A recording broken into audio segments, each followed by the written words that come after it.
નમસ્કાર મિત્રો, આજનો આ વિડીયો છે ખાસ કરીને ગ્રાન્ટેડ અને સરકારી બંને પ્રકારની માધ્યમિક શાળાઓની અંદર જે ભરતી પ્રક્રિયા સ્ટાર્ટ થઈ ચૂકી છે અને ઓર્ડર પણ એમને હવે લેવા જવાનું છે એના સંદર્ભમાં ખાસ અગત્યની કેટલીક બાબતોની આપણે ચર્ચા કરવાના છીએ, જેમાં અગત્યની સૂચનાઓ છે, એની સાથે સાથે ચાલચલગત, જામીનખત, સોગંદનામું વગેરે તમામ ડિટેલ હું આ વિડીયોની અંદર આપવાનો છું. મેરિટ પણ નીચે જાય એના માટેના આપણે પ્રયત્નો પણ આ વિડીયોની અંદર કરવાના છીએ. તો સૌ જે લોકોને ખાસ તો કોલ લેટર મળી ગયો છે, સરકારીવાળાને આવતીકાલે જવાનું છે અને ગ્રાન્ટેડવાળાને જે 28 તારીખે જવાનું છે, એ બંનેને ખૂબ ખૂબ અભિનંદન કે જેમના કોલ લેટર એમને હાથમાં મળી ગયા છે. સાથે જ આપ સૌનો ખૂબ ખૂબ આભાર કે દર્પણ એકેડમી 13,000 સબસ્ક્રાઈબરથી આગળ વધી રહી છે અને 20,000 સબસ્ક્રાઈબર સુધી પહોંચાડવા માટે આપ સૌનો સહયોગ પણ જરૂરી છે. તો ફટાફટ સબસ્ક્રાઈબ બટન પર ક્લિક કરી દો. નમસ્કાર મિત્રો, દર્પણ એકેડમીની યુટ્યુબ ચેનલ પર આપ સૌનું સ્વાગત છે, જ્યાં તમને મળે છે શૈક્ષણિક વિડીયો તેમજ સરકારી ભરતીને લગતી તમામ માહિતીની લેટેસ્ટ અપડેટ. તો આજનો આ વિડીયો આપણે શરૂ કરીએ તો પહેલાં જ કીધું એમ સૌને ખૂબ ખૂબ અભિનંદન. સૌથી પહેલાં તો મહત્ત્વની વાત કરી દઈએ કે સરકારીવાળા જે આવતીકાલે જવાના છે એમણે પોતાના જે કંઈ પણ જરૂરી દસ્તાવેજો છે, ડોક્યુમેન્ટ છે, એ લઈ અને તમને જે સમય અને સ્થળ બતાવેલું છે ત્યાં પહોંચવું. ખાસ કરીને કોઈ પણ પ્રકારની મૂંઝવણ ન થાય એ માટે જરૂરી તમામ ડોક્યુમેન્ટ્સ અને જરૂરી તમામ વિગતો સાથે રાખવી.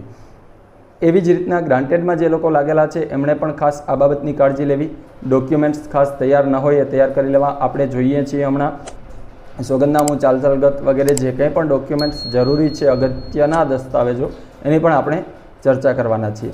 સાથે જ જે લોકોને 2 શાળાઓ મળી છે, સરકારી અને ગ્રાન્ટેડ, તો આજે જ એ લોકો નિર્ણય લઈ લે અને 2માંથી 1 શાળામાં જ પોતાની પસંદગી આપે.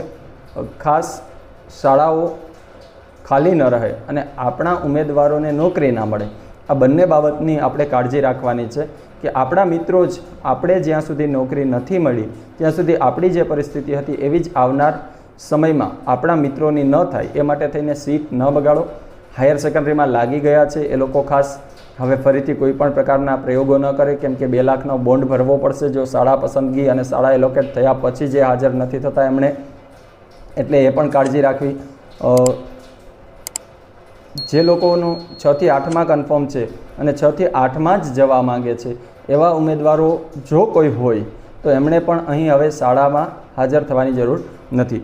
ખાસ અગત્યની સૂચનાઓ આપણે પહેલાં જોઈ લઈએ. બંનેની કોમન છે, સરકારી અને માધ્યમિક. એ પહેલાં આ વિડીયોને લાઇક કરી દો, તમારા મિત્રો સુધી શેર કરી દો, જેથી કરીને એને પણ આ માહિતી ઉપયોગી થાય. આપણે માહિતી સમજીએ છીએ તો બીજાને પણ ઉપયોગી થાય. અમારો ઉદ્દેશ્ય એ જ છે કે તમામ ઉમેદવારો સુધી યોગ્ય અને સચોટ માહિતી પહોંચે. ચેનલ પર આપ નવા હો તો ફટાફટ ચેનલને પણ સબસ્ક્રાઈબ કરી દો.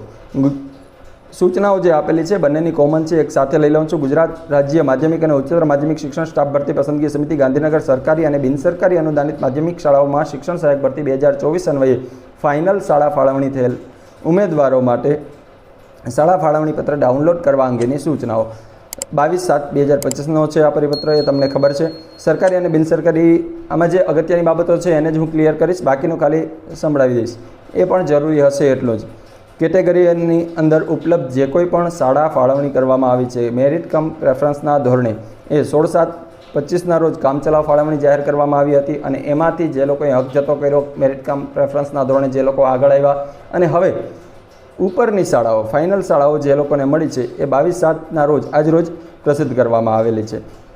કેટલાક ઉમેદવારો એવા પણ છે કે શાળા પસંદગી ન આપનાર અથવા તો મર્યાદિત પસંદગી જે લોકોએ આપી હતી કે 7 શાળાઓ કે 5 શાળાઓ, શાળાઓની સંખ્યા વધારે હતી પણ એનાથી પણ ઓછી સંખ્યામાં જે લોકોએ શાળા પસંદગી આપી છે એવા ઉમેદવારોને શાળા પસંદગીમાં શાળા એલોકેટ કદાચ એને પસંદગીની શાળા ન મળી હોય તો એમની આ ભરતી પ્રક્રિયામાંથી નામ બાકાત થઈ ગયું છે અને એમને શાળા એલોકેટ થઈ નથી.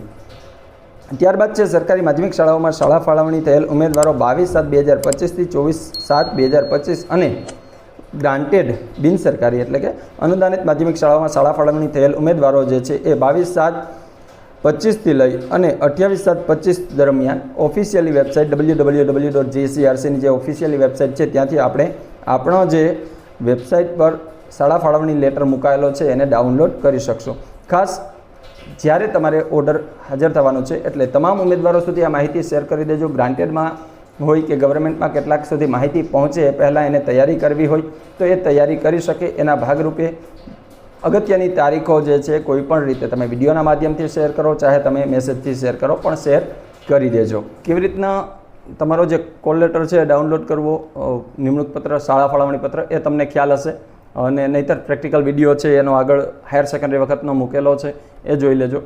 ઇઝી છે. GSERC ઉપર જઈ તમારે જે ગ્રાન્ટેડ હોય કે સરકારી, ખાસ એક અગત્યની બાબત એ પણ શેર કરી દેજો કે જે લોકોનું માત્ર ગ્રાન્ટેડમાં હતું અને સરકારીમાં શાળા પસંદગી આપેલી હતી, એવા કેટલાક ઉમેદવારોને એવું પણ બન્યું હશે કે સરકારીમાં પણ શાળા એલોકેટ થઈ હશે. એટલે બંનેની અંદર શાળા એલોકેટ થઈ હશે, બેમાંથી એક જ પસંદ કરવાની છે.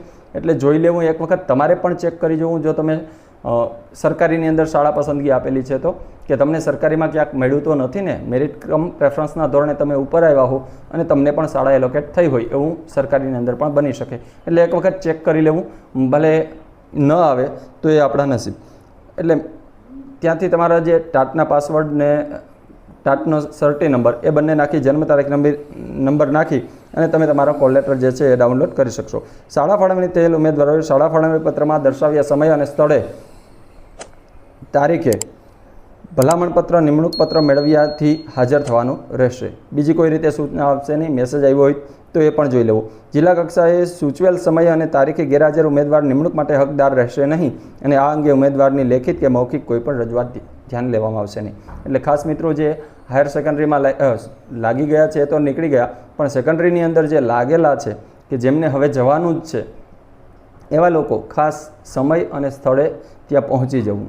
જિલ્લા પસંદગીની સૂચવેલ સમય અને તારીખ જે છે તમારા કોલ લેટરની અંદર મેન્શન કરેલી છે. ઉમેદવારે જિલ્લા મથકે પોતાના શાળા ફાળવણી પત્રની નકલ, તમામ ઓરિજિનલ ડોક્યુમેન્ટ, ગુણપત્રકો, દસ્તાવેજો તથા તેની સ્વપ્રમાણિત નકલ સાથે ઉપસ્થિત રહેવું. સ્વપ્રમાણિત નકલ એટલે સેલ્ફ એટેસ્ટેડ. તમારે દરેક ડોક્યુમેન્ટમાં નીચે તમારી સેલ્ફ એટેસ્ટેડ એવું લખી અને સહી કરી દેવી, જેથી એ સ્વપ્રમાણિત નકલ થઈ જશે. માત્ર ઝેરોક્ષ ઉપર, ઓરિજિનલમાં કોઈ જરૂર નથી. શિક્ષણ વિનિમયના જે ઠરાવ ક્રમાંક છે એ જોગવાઈ અન્વયે ઉમેદવાર સરકારી અથવા ગ્રાન્ટીન એડ બેમાંથી કોઈપણ એક પ્રકારની શાળામાં સેવા બજાવતા હોય અને પોતાની નિમણૂકની તારીખથી જ્યારે હાજર થયા છે ત્યારથી 3 વર્ષના સમયગાળા પહેલાં રાજીનામું આપી સદર શાળા ફાળવણીથી નવી નિમણૂક જોડાવા ઈચ્છતા હોય તો એવા ઉમેદવારોએ 3 લાખનો જે બોન્ડ એમની પાસે લખાવેલો છે એ બોન્ડ ભરવાનો રહેશે. એ સિવાય જે ઉમેદવારો હાલ સરકારી ગ્રાન્ટેડ પ્રાથમિક, માધ્યમિક, ઉચ્ચતર માધ્યમિક શાળામાં કાર્યરત શિક્ષક હોય, જ્ઞાન સહાયક કે અન્ય કરાર સિવાય ના, તેઓ સદર ભરતી પ્રક્રિયા અન્વયે તેઓના મેરિટ કમ પ્રેફરન્સના ધોરણે ફાળવવામાં આવેલ શાળામાં હાજર નહીં થાય તો બાળકોના શૈક્ષણિક કાર્ય સુધારણાના હેતુથી સરકારશ્રી દ્વારા હાથ ધરવામાં આવેલ ભરતી પ્રક્રિયાની સુચારુ કાર્યવાહીમાં અવરોધ ઊભો કરવા તેમજ બેરોજગાર ઉમેદવારોને તરક્કીથી વંચિત રાખી સરકારશ્રીની શિક્ષિત નાગરિકોને રોજગારી પૂરી પાડવામાં લક્ષ્યમાં અવરોધ ઊભો કરવા બાબત પોતાના માસિક પગારમાંથી 5,000 લેખે 40 માસ એટલે કે કુલ 2 લાખ રૂપિયા જે લોકો સરકારી કે ગ્રાન્ટેડ શાળામાં લાગેલા હતા અને છતાંય શાળા બગાડી છે. આ મેસેજ ટેલિગ્રામ ચેનલ અને વોટ્સઅપ ચેનલના માધ્યમથી અમે મૂક્યો હતો કે જો તમે હાજર નહીં થાવ, શાળા બગાડશો, તમે લાગેલા છો તો તમારે 2 લાખ રૂપિયા ભરવાના થશે. જે ઉમેદવારો હાલ ગ્રાન્ટેડ માધ્યમિક, સરકારી માધ્યમિક, ઉચ્ચતર માધ્યમિક શાળામાં કાર્યરત શિક્ષકો નથી, અન્ય જગ્યાએ નોકરી કરે છે અને મેરિટ કમ પ્રેફરન્સના આધારે તેમને ફાળવેલ આ શાળામાં હાજર ન થાય તો આવા ઉમેદવારો અન્ય આગામી ભરતી પ્રક્રિયામાંથી બાકાત કરવામાં આવશે. એ સિવાય શિક્ષણ વિભાગના તારીખ 22/3/17ના ઠરાવ ક્રમાંક આપેલો છે. એ અન્વયે ઉમેદવારે ફરજિયાતે 300ના સ્ટેમ્પ પર નિયત નમૂનામાં જામીન ખત, ભલામણપત્ર મેળવતા સમયે રજૂ કરવાનું રહેશે, જે ઉમેદવારોને બંધન કરતા રહેશે. જામીન ખતનો નમૂનો જે છે એ 300ના સ્ટેમ્પ ઉપર કરવાનો છે અને એની નમૂનાની આદર્શ PDF જે છે એ ત્યાં મૂકેલી છે. તમારી વિગતો ભરી અને તમારે એ રજૂ કરવાનું છે. હાયર સેકન્ડરી વખતે આ જ પ્રક્રિયા હતી, એનો વિડીયો નીચે ડિસ્ક્રિપ્શનમાં મૂકી દઉં છું, તમે જોઈ શકશો કઈ વિગત કેવી રીતના ભરવી અને ક્યાં ફિલ કરવી, તમામ માહિતી તમને સમજાઈ જશે. એક વખત એ વિડીયો નીચે ડિસ્ક્રિપ્શનમાં આપેલો છે, આપી દઉં છું, એ જોઈ લેજો. એ સિવાય ભલામણપત્ર અને નિમણૂક હુકમની તમામ બાબતો જે છે, શરતો છે એ ઉમેદવારોને બંધન કરતા રહેશે.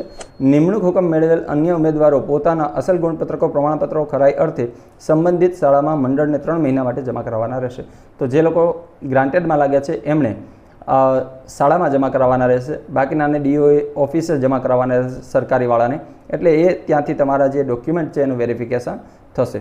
એ સિવાય આપને કોઈ પણ પ્રશ્ન ઉદ્ભવે તો તમે કહેતા રહેજો, અમે કમેન્ટના માધ્યમથી તમે પૂછી શકો છો, જવાબ આપી દેશું. સોશિયલ મીડિયાના માધ્યમથી તમે પ્રશ્ન કરી શકો છો. રાજ્ય બહારની યુનિવર્સિટીમાંથી લાયકાત મેળવેલ ઉમેદવારોના કિસ્સામાં જિલ્લા કચેરી દ્વારા જે તે યુનિવર્સિટીમાં ગુણપત્રકો, પ્રમાણપત્રો તેમજ અન્ય જરૂરી આધારોની ખરાઈ બાદ જ ઉમેદવારોને નિમણૂકનો હકદાર બનશે. તો જે લોકો આઉટ સ્ટેટમાંથી બીએડ કર્યું છે કે માસ્ટર કર્યું છે કે એમએ કર્યું, બીએ કર્યું છે, જે પણ, તો એમના ફાઇનલ થયા પછી જે ભરતી પ્રક્રિયાના હકદાર રહેશે. ગુણપત્રકો, પ્રમાણપત્રો તેમજ અન્ય જરૂરી આધાર પુરાવા અયોગ્ય જણાશે તો આપેલ નિમણૂક તમને આપી દેશે, પણ જો એમાં કોઈ ક્વેરી આવશે તો તમારી નિમણૂક છે એ રદ થશે. ગુજરાત રાજ્ય માધ્યમિક ઉચ્ચતર માધ્યમિક શાળાની સ્ટાફ પસંદગી સમિતિ આપ સર્વેનું શિક્ષણ વિભાગમાં સ્વાગત કરે છે અને આપ સૌ શિક્ષણ વિભાગના સંનિષ્ઠ કર્મયોગી બનવા અંગે શુભકામનાઓ પાઠવે છે. તો આ સૂચનાઓ છે ખાસ અગત્યની. ફરીથી એક વખત સરકારી માધ્યમિક શાળામાં શિક્ષણ સહાયક ભરતી 2024 અન્વયે જે લાગેલા છે એમને 22/5ના રોજ શાળા ફાળવણી જાહેર કરેલ છે અને 22 થી 24 સુધી એમને શાળા ફાળવણી પત્ર ડાઉનલોડ કરવાના છે અને 24 તારીખથી એમને ઓર્ડર આપવાના છે. બિનસરકારીમાં જે લાગ્યા છે એમને 22/7થી શાળા ફાળવણી થઈ ગઈ છે, પણ એમને 28 સુધી શાળા ફાળવણી પત્ર ડાઉનલોડ કરવાના છે અને 28 તારીખે એમને ત્યાં ઓર્ડર લેવા માટે જવાનો છે. એટલે આ ખાસ બાબતો હતી. એ સિવાય સોગંદનામાનો નમૂનો છે એ PDF મૂકેલી છે ટેલિગ્રામ ચેનલની અંદર, તમે ત્યાંથી જોઈ શકશો. ચાલચાલગતનું પણ જે પ્રમાણપત્ર છે એની PDF પણ ત્યાં મૂકેલી છે. એ સિવાય જામીન ખતનો નમૂનો પણ ત્યાં મૂકેલો છે. જે કંઈ જરૂરી છે નમૂનાઓ એની PDF ટેલિગ્રામ ચેનલમાં અને વેબસાઇટ ઉપર બંને જગ્યાએ છે, તમે ગમે ત્યાંથી ડાઉનલોડ કરી શકો. ખાસ કઈ કઈ વિગતો ભરવી, કઈ બાબતો ભરવી એના માટેનો વિડીયો છે નીચે ડિસ્ક્રિપ્શનમાં આપેલો છે, ત્યાં લખેલું છે શાળા ફાળવણી પત્રક વગેરે. એ એક વખત જોઈ અને તમે તમારી જે કંઈ જરૂરી સાહિત્યક સામગ્રી છે, ડોક્યુમેન્ટ્સ વગેરે એ તૈયાર રાખો. ગ્રાન્ટેડમાં લાગ્યા છે એ પણ અને સરકારીમાં લાગેલા છે એ પણ, એ તૈયારી સાથે તમે જાઓ. ખાસ ત્યાં કોઈ મોટો પ્રશ્ન ઉદ્ભવતો નથી, તેમ છતાંય ત્યાં સોલ્યુશન મળી જતું હોય છે. એટલે શાંતિથી એક વખત તમારા ડોક્યુમેન્ટ્સ કમ્પ્લીટ હશે તો તમારે કોઈ પ્રોબ્લેમ આવવાની નથી. એ સિવાય આપને કોઈ પણ પ્રશ્ન ઉદ્ભવે તો કમેન્ટ દ્વારા પૂછી શકો છો, સોશિયલ મીડિયાના માધ્યમથી પણ પૂછી શકો છો. આ જ માહિતી હતી જે આપના સુધી પહોંચાડવાની હતી. ખાસ તો જેટલા પણ ઉમેદવારો લાગી ગયા છે સૌને ઓલ ધ બેસ્ટ. તમે એક આદર્શ શિક્ષક બનો અને ખાસ કોઈ પણ જાતની કોઈ સીટ ન બગાડે એ ખ્યાલ રહે તમામ ઉમેદવારોને, કે જેથી કરીને આપણા કોઈ અન્ય મિત્રો છે એમને પણ જોબ મળી જાય. તમને ઓલરેડી મળી ગઈ છે. તો સૌને ફરીથી all the best. Thank you. ધન્યવાદ.